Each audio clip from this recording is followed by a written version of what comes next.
यहाँ पर आपके समक्ष कक्षा 1 की 11वें सप्ताह के 5वें दिन की शिक्षण योजना प्रस्तुत है। प्रथम कालांश में हम मौखिक भाषा विकास में बच्चों को आज मौखिक कहानी सुनाएंगे और उस पर सरल चर्चा करेंगे। लेकिन सबसे पहले हम अपनी कक्षा का वातावरण सौहार्दपूर्ण बनाने के लिए बच्चों को कोई छोटी सी खेल गतिविधि, कविता या कहानी सुनाएंगे ताकि बच्चे सहज हो सके। उसके बाद आज हम जो कहानी लेंगे वो होगी हमारी सियार और ऊँट की, जो कि हमारी आधारशिला क्रियान्वयन संदर्शिका 1 जो कि हमें 2021 में प्राप्त हुई थी उसमें मिलेगी। और इस कहानी को हम बच्चों को उनकी स्थानीय भाषा और सरल शब्दों में सुनाएंगे। बीच बीच में हम बच्चों से कहानी से संबंधित 3-4 बंद छोर के प्रश्न भी पूछेंगे। कहानी के समाप्त होने के बाद बच्चों से हम पूछेंगे कि उन्हें कहानी कैसी लगी और क्यों। बातचीत को और समृद्ध बनाने के लिए हम बच्चों से कुछ खुले छोर के प्रश्न पूछेंगे ताकि बच्चे अपने अनुभव, अनुमान, तर्क के आधार पर उसका उत्तर दे सकें। उसके बाद बच्चों को हम समूह में बांटकर कहानी को नाटक के रूप में प्रस्तुत करने के लिए कहेंगे ताकि बच्चे जो भी उसमें पात्र हैं उनकी तरह संवाद बोलने और नाटक को प्रस्तुत करने की जानकारी मिल सके और उन्हें पूरी आज़ादी देंगे कि वे स्वतंत्र रूप से जो भी उसमें संवाद प्रयोग किए गए हैं उनका प्रयोग करें। लेखन कार्य में हम इसी कहानी के आधार पर बच्चों को कोई भी चित्र बनाने, अपने साथी को दिखाने और उस पर थोड़ी बातचीत करने के लिए कहेंगे। हम यहाँ पर ध्यान देंगे कि सभी बच्चे चर्चा में प्रतिभाग करें और जो भी हमने रोल प्ले के लिए बोला है, संवाद के लिए बोला है, उसमें सभी बच्चे प्रतिभाग करें। डिकोडिंग में आज हम बच्चों को पुनरावृत्ति कराएंगे, यानी कि हमने जो भी अब तक वर्ण या अक्षर सिखाए हैं उनका हम दोबारा से पुनरावृत्ति होगी उनकी इस सप्ताह के शब्द वर्णों की। वर्ण पहचान में हमने जो भी अब तक तरीके अपनाए थे उसी के आधार पर हम बच्चों को वर्ण और अक्षरों की ध्वनि व प्रतीक पहचान कराएंगे। कक्षा में प्रदर्शित सामग्री और पाठ्यपुस्तक सहज में खोजने और अलग अलग तरीके से इन्हें लिखने का अभ्यास करवाएंगे।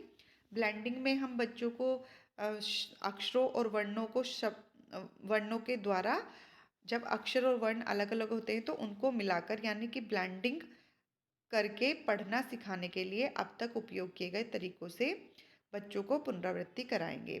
शब्द पठन में हमने पिछले दिनों के कालांश की तरह ही पूर्व की कक्षाओं में पठन पाठन की प्रक्रिया के दौरान चार्ट पर या शब्द दीवार पर लिखे गए शब्दों को पढ़ने का अभ्यास करवाएंगे।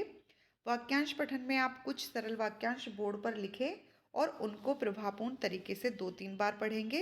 उसके बाद बच्चों से आप अपने पीछे दोहराने के लिए कहेंगे और फिर उन्हें स्वयं से पढ़ने के लिए कहेंगे। अब अलग अलग तरीकों से बच्चों द्वारा अब तक सिखाए गए वर्णों में और मात्राओं से बनने वाले वर्णों और अक्षरों और शब्दों का लेखन अभ्यास करवाएं। लेखन कार्य में हम आज बच्चों को पाठ 69 जो कि हमारी कार्यपुस्तिका का पाठ 69 है उसमें कार्य करने के लिए कहेंगे। उसके बाद हम देखेंगे कि बच्चे कार्यपुस्तिका में अच्छे से कार्य कर रहे हैं या नहीं। जिन बच्चों को कोई परेशानी हो रही है उनकी हम पहचान करते हुए उनसे बातचीत करेंगे और उनको सहायता प्रदान करते हुए प्रोत्साहन देंगे। ये हमारी कार्यपुस्तिका का पत्रक होगा 69 पाठ 69। इसमें पुनरावृत्ति का कार्य है, यानी कि जो भी हमने बच्चों को वर्ण या मात्राएं सिखाई थी उसी से संबंधित ये हमारा कार्यपत्रक होगा। यहाँ पर बच्चे कुछ हमारे वर्ण और अक्षर लिखे हुए हैं, इनको बच्चे पढ़ेंगे, फिर मिलाकर पढ़ें और लिखें।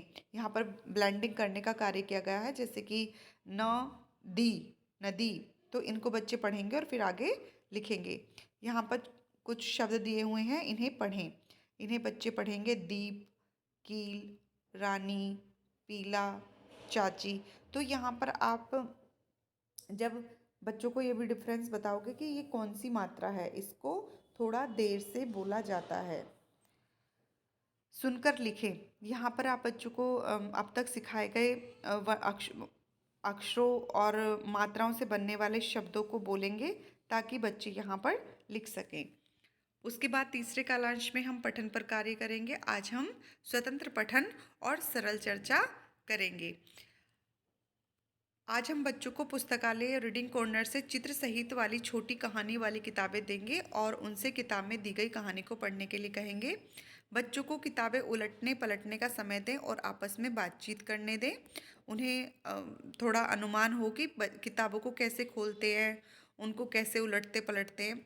2-3 बच्चों से उनकी किताब की कहानी को चित्रों के आधार पर अपनी भाषा में बताने को कहें। बच्चे जैसी भी कहानी बताएं स्वीकार करें और बच्चों को कहानी बताने में सहयोग करें, क्योंकि बच्चे जब चित्र देखेंगे तो उनको थोड़ा अनुमान हो जाएगा कि कहानी किस पर है और इस चित्र में क्या हो रहा है। तो जो भी बच्चा कहानी बता रहा है आप उसको स्वीकार करेंगे, क्योंकि कक्षा 1 का बच्चा है, उसको कहानी पढ़नी तो आएगी नहीं, वो चित्रों के आधार पर ही उस कहानी का अनुमान लगाएंगे। और यहाँ पर आप देखेंगे कि सभी बच्चों ने इस प्रक्रिया में प्रतिभाग किया है। अगर जो बच्चा नहीं कर पा रहा है तो उसकी पहचान करेंगे, ताकि आगे के जो भी कालांश होंगे आप उन पर अत्यधिक ध्यान देंगे।